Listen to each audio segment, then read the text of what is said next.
Welcome to Review 200 on Media Mementos. We definitely have over 200 videos now, but this is the 200th official review on the channel. And wow, I can't believe we actually made this much in the span of, 3 years? I was only involved with about 2.5 at this point.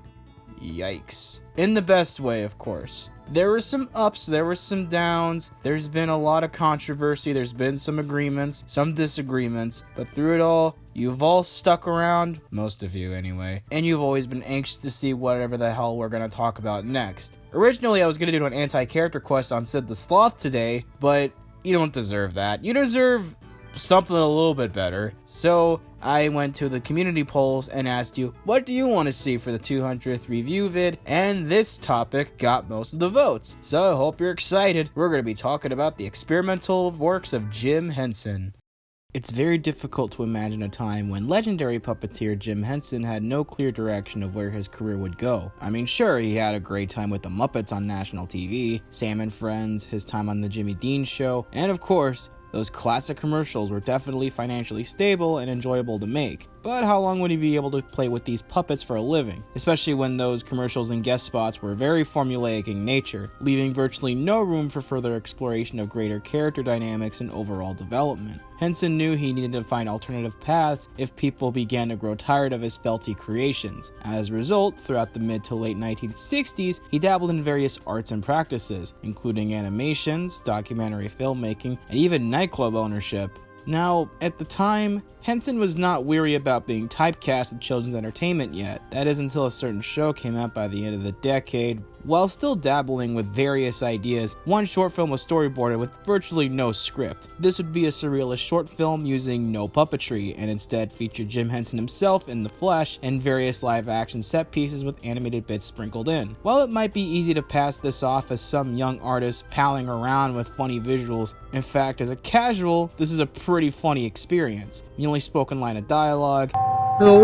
the sheer craziness of specific visuals, especially when synced to specific music cues, and this gorilla on a pogo stick just comes out of nowhere, man. It's so funny. However, on a deeper level, this showcases the intense fixation Jim Henson had toward the human mind, and all the odd things it is capable of conjuring up. Now, the short itself isn't very dark per se, even though, yes, there is a very intense commentary on the fragileness of life. It still feels like the quirky fun you'd expect from Jim Henson. It pains me to say that we never really got to see more of these all-human comedies from the creator. I think it would have been really good. I'd actually imagine like a sitcom or a dark comedy working really well from Jim. But on the plus side, this did extremely well when it was released. It even got nominated for an Academy Award for Best Short Film, the first real prestigious recognition for the up-and-coming creator. With this, there was clearly a sign that Henson was going to strike gold with his experimental work. And along with writing partner Jerry Jewell, he created 2 treatments for hour-long experiences, one titled Tale of Sand, and the other known as The Cube. The former was a little more ambitious and was reserved for greater refinement, so instead, work was heavily placed towards the latter. This would be a psychological comedy thriller about an unnamed man trapped inside the eponymous cube. Throughout the film, he would interact with random strangers who enter the space. Each one or group would represent a real-life issue or phenomena clashing with the mental isolation and delusions one would face when going mad within a claustrophobic environment. In this case, a floor-to-ceiling tile box. While far more obscure than Timepiece, at least by comparison, and not having any award recognition to speak of, this was still a very satisfying production. The film further showcased Henson's personal fascination with the human mind, and instead of exploiting the process of the senses, he opted to explore the warped responses to the human problems and common interactions one would have. Being someone who constantly paces around a room, always thinking about scenarios, interactions, social issues, and many other topics, this is probably the closest I've seen to a somewhat accurate representation of what someone like myself sees when having these odd existential episodes, or extremely creative processes. It's by no means perfect, with the obviously cheap budget, the frame rate is definitely made for TV, some of the commentary not working as well in places. I still don't get some of these, and the acting is a little stiff, even from the likes of Jerry Nelson. Maybe that was the general intention for the acting direction, but it just makes this feel more like a TV special than an actual film. Also, the gorilla comes back and he has a friend this time. No, I like the cube.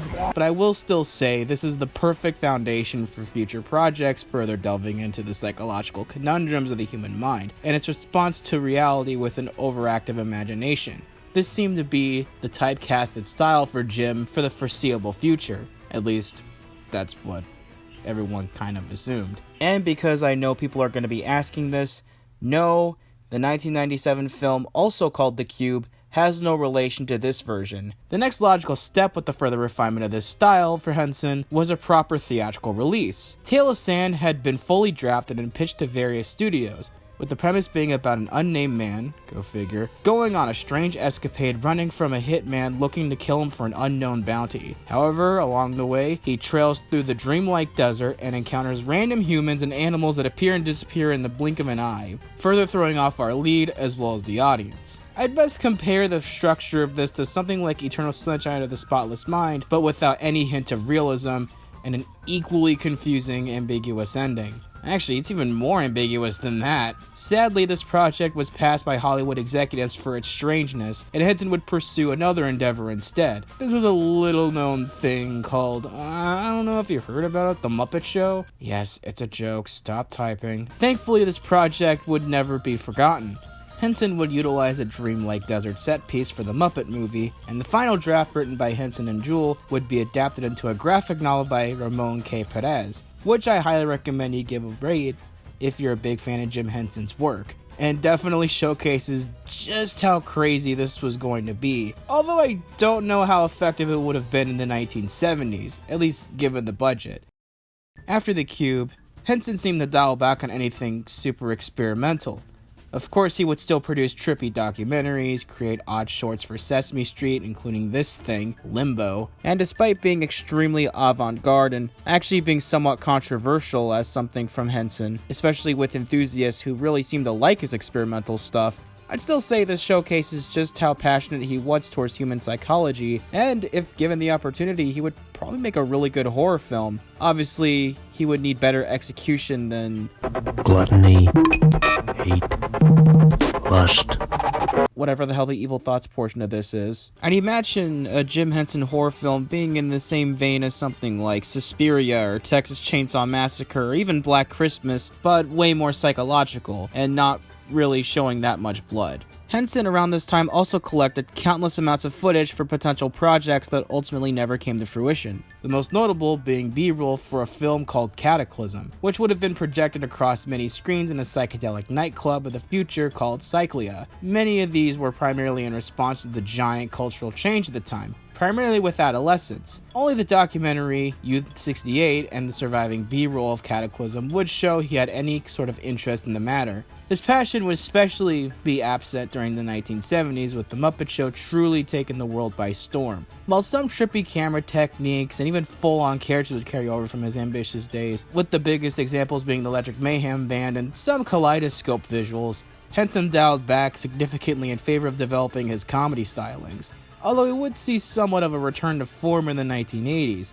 Labyrinth, for instance, featured dreamlike plot structures and visuals, showing that Henson's knack for the human mind and its capabilities never truly went away, particularly with the ballroom sequence, which to this day is still one of my favorite displays of filmmaking in existence. I actually want to do a whole video about this one sequence in particular, since I'm sure a lot of people have talked about Labyrinth to death already. Going into the 1990s, we could only assume Henson would have pushed for more thought-provoking and mind-challenging productions, with more films and TV projects leading more towards the stylings of the aforementioned sequence. He was even in talks with storyteller-producer Duncan Kenworthy to create Henson's first all-human feature since The Cube, then titled The Italian Film. Of course, Henson would unfortunately pass away in mid-1990, leaving behind a legacy that is still celebrated to this very day. However, it took quite a while for more people to appreciate his vision beyond silly puppets. Only from the late 90s up to now are fans more loving of his high fantasy works and experimental endeavors. At his heart, Jim Henson was a pioneer. He was a massive risk-taker. He pressed on with the most unorthodox ideas that could only be seen to be understood, even if it meant having to build specific camera rigs, new patents for the puppets, odd photography techniques that were never done, and form a new perspective of the human mind. Henson would not let any kind of fear of alienating potential viewers let him down. Don't get me wrong, his unique comedy stylings, his puppeteering skills for someone who is never passionate about it, and love for technological progress in the medium of entertainment is amazing. All of that is what made me fixated towards his filmography and talents in the first place. It's his own interest in the human mind and the wonderful and scary imagery that can emerge in response to its surroundings, and attempts to showcase such complex features in film that always keep me coming back. If I told you the premises of The Cube or Timepiece, I'd be here all day, and with every little detail, you wouldn't even know what the hell I'm talking about. So I recommend you watch them on your own time, rather than just listen to a whole summary of them. And hey, if you have seen these already, please let me know in the comments what you thought of these films, or Limbo, or Youth 68, you probably never seen that. But let's thank our Patreon producers, Lee Fraser, Valkaria, Whoop-Doo, Empty the Dude, Blackjack, Nightingale Wednesday Nightmare, Unkale, Manny Paredes, Edward Haas, and H.R. Hoffman. If you would also like your name read at the end of every video of ours, then please consider donating to the Patreon. There is a link down below, and oh yeah, comment of the day is still a thing. And this comes from Raptor Skilter. Jackbox is my favorite anime character of fast food mascots. I mean, only a true anime character would have tons and tons and tons of stuff to go off of, with character backgrounds, character connections, arcs, everything. Okay, this was just really funny, and it got me a really good laugh, and definitely lifted my spirits that day, even though the video already did pretty well on its own, so that should have already made my spirits lift, but hey, this just helped. So yeah, that's about it. I mean, if you want to see the Jackbox video again, go ahead and watch it. It's one of my personal favorites in the channel. What else could be funny? I always feel obligated to say something hilarious, but I don't know. I can't think of anything at the moment.